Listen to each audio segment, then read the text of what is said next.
in with our credentials.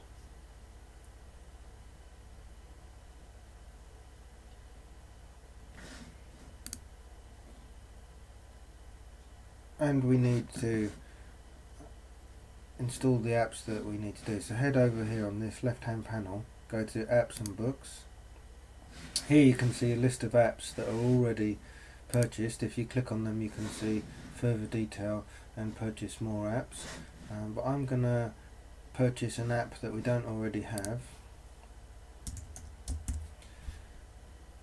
The search takes a little while, but if we hang on here for a second we'll see the app appear called Clips.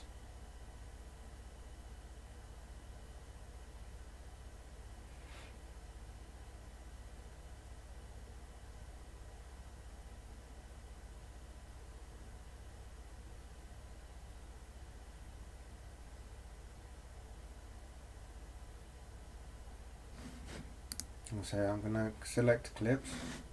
Now you need to choose the location.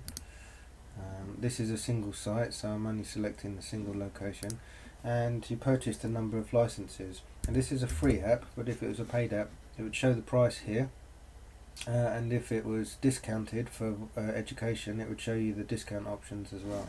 So I'm going to go ahead and get that.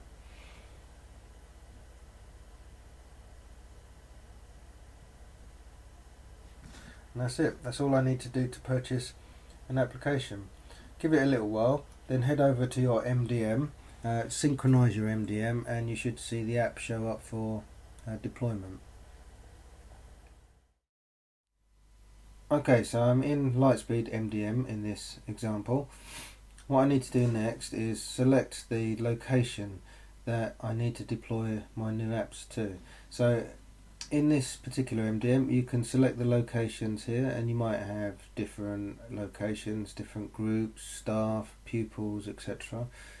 Or you could deploy directly to the root. So in this case I'm going to deploy the app to all devices, and to simply do that click on apps,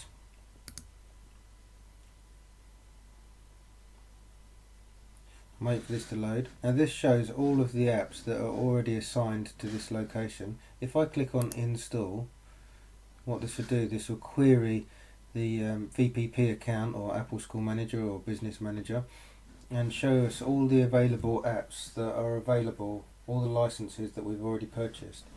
If I select this application I can simply click it and deploy now. And that's it, that's all I need to do to deploy an app.